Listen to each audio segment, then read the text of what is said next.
सातारा नगरपालिकेचे नवनिर्वाचित नगराध्यक्ष अमोल मोहिते यांनी अधिकृतरित्या आपला पदाचा पदभार स्वीकारला. पदभार स्वीकारण्यापूर्वी त्यांनी सातारा नगरीचे संस्थापक छत्रपती शाहू महाराज यांच्या स्मारकास अभिवादन करून दर्शन घेतले. त्यानंतर त्यांनी सातारा नगरपालिकेत हजेरी लावली. नगरपालिकेत आगमनावेळी महिलांनी पारंपरिक पद्धतीने औक्षण करून त्यांचे स्वागत केले. यावेळी संपूर्ण नगरपालिकेच्या परिसरात झेंडूच्या फुलांची आकर्षक सजावट करण्यात आली होती. खासदार श्रीमंत छत्रपती उदयनराजे आणि राज्याचे मंत्री श्रीमंत छत्रपती शिवेंद्रराजे भोसले यांच्या प्रमुख उपस्थितीत अमोल मोहिते यांनी नगराध्यक्षपदाचा पदभार स्वीकारला.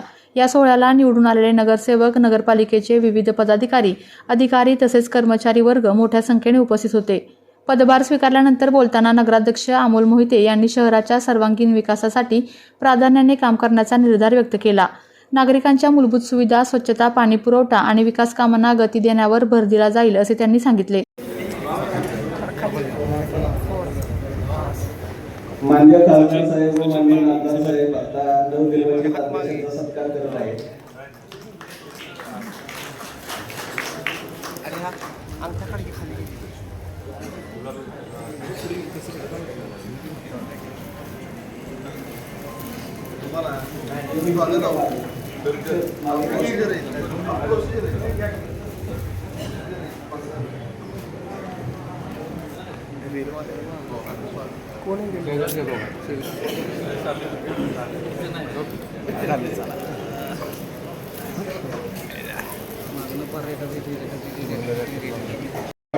त्या सातारा नगर परिषदेने पाहिलेला आहे. उद्या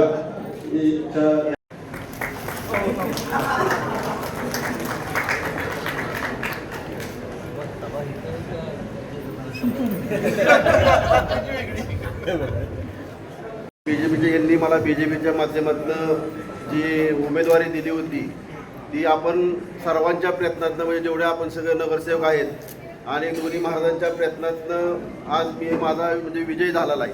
याचं श्रेय सगळं मी तुम्हाला, दोन महाराजांना आणि सर्व तुम्हाला नवनिर्वाचित सगळ्या नगरसेवकांना देतो. आज मी ह्या दोन्ही महाराजांच्या साक्षीनं आणि तुमच्या साक्षीनं तुमच्याकडनं दोन्ही महाराजांना आणि सर्व साताराकरांना असा शब्द देतो की आम्ही सगळे मिळून साताराचा विकास गतीनं आणि चांगल्या पद्धतीने पारदर्शक कारभार करून दाखवू.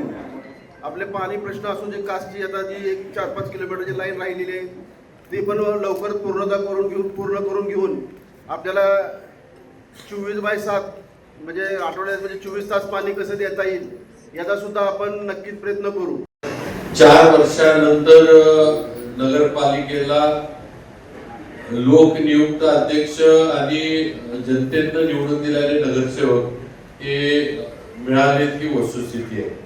अनेक अडचणी आणि अनेक याच्यानंतर या निवडणुका राज्यात झाल्या आणि त्याचे निकाल झाल्यानंतर आज आपण सगळ्यांनी आपापला कार्यभार सांभाळलाय.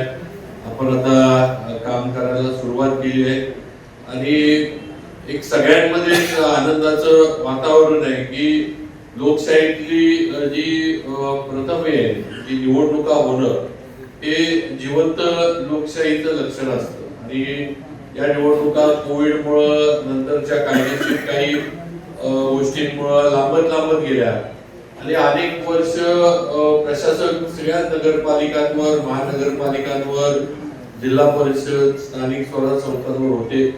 याचा आपल्याला अनुभव येत होता. सगळ्यांची अपेक्षा होती किंवा कधीतरी निवडणुका व्हाव्यात, ज्यांना काम करायचे किंवा लोकांमध्ये ज्यांच्याबद्दल जबाबदारी त्यांच्यावर आपल्या प्रभागाची, आपल्या वॉर्डाची द्यावी ही भावना त्यांच्या मनामध्ये त्यांच्याकडे ती जबाबदारी जावी.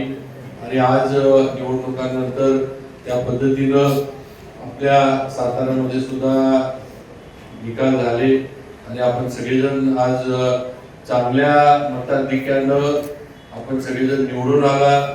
या निवडणुकीमध्ये पहिल्यांदा आपण स्थानिक आपल्या आघाड्या बाजूला ठेवून भारतीय जनता पार्टीच्या तिकिटावर भारतीय जनता पार्टीच्या उमेदवार म्हणून आपण सगळेजण निवडणूक लढलो. आज त्या याच्याप्रमाणे आज पहिल्यांदा मला वाटतं एवढ्या याच्यामध्ये इतक्या वर्षामध्ये पहिल्यांदा भारतीय जनता पार्टीचे विचारांची नगरपालिका ती साताऱ्यामध्ये आपण निवडून आणू शकलो. बऱ्याचशांनी भाजपकडे उमेदवाऱ्या मागितल्या होत्या, पण निर्णय घेताना आम्हाला तुम्हाला उमेदवारी देता आली नसेल किंवा दिली गेली नसेल, पण त्यातून पण तुम्ही नक्कीच तुमच्या ताकदीनं तुम्ही निवडून आला आणि आज तुम्ही परत एकदा भाजप बरोबर आणि उदयनराजे असतील, मी असेल, आमच्या सर्वांबरोबर काम करण्यासाठी आमच्या बरोबर एकत्र आहात. तुमचं पण स्वागत आणि तुम्हाला पण बरोबर घेऊन जाण्याची भूमिका आम्ही नक्की घेऊ. हा शब्द आजच्या याच्यामध्ये सर्व अपक्ष जे आपल्या आलेले नगरसेवक आहेत त्यांना पण देऊ इच्छितो. तुम्ही पण मनामध्ये कुठली शंका ठेवू नका किंवा कामामध्ये किंवा आपले नगरपालिकेच्या माध्यमातून होणाऱ्या विषयांमध्ये आपल्याला कुठं दूर ठेवलं जाईल किंवा फारकत घेतली जाईल असं काही होणार नाही. तुम्हाला सुद्धा बरोबर घेऊन चालण्याचं काम हे नगराध्यक्ष आणि सर्व जे विद्यमान प्रमुख नगरसेवक सगळेजण जे आहेत त्यांच्या माध्यमातून नक्की होईल. आता आपल्या निवडणुका झाल्यात, आपल्याला आता कामाला लागायला लागणार आहे ही वस्तुस्थिती आहे. आज साताऱ्यामध्ये बऱ्याचशा गोष्टी आपण मार्गी लावत आलोय, पण अनेक गोष्टी आपल्याला करायच्या आहेत. अनेक आपल्याकडनं लोकांच्या अपेक्षा आहेत आणि या अपेक्षा आपल्याला एकत्र राहून एकसंघपणे आपल्याला पूर्ण करायला लागणार आहे. आपण निवडणुकीला जेव्हा सगळे सामोरे गेलो तेव्हा आपण भाजप म्हणून आपण सगळेजण लोकांपुढे गेलोय आणि भाजपच्या कमळाच्या चिन्हावर आपण लोकांना जनतेला मतं मागितलेली आहे. तेव्हा आपल्याला सुद्धा आज आपल्यावर पक्ष म्हणून जी जबाबदारी आहे आणि पक्ष म्हणून जी आपल्याकडनं सातारकरांची अपेक्षा आहे ती आपल्याला गतीनं पूर्ण करायला लागणार आहे. आपल्या तालुक्यातील जिल्ह्यातील बातम्या सर्वप्रथम पाहण्यासाठी आजच सातारा न्यूजला YouTube चॅनलवर सबस्क्राईब करा, लाईक करा, शेअर करा आणि बेल आयकॉन प्रेस करायला विसरू नका.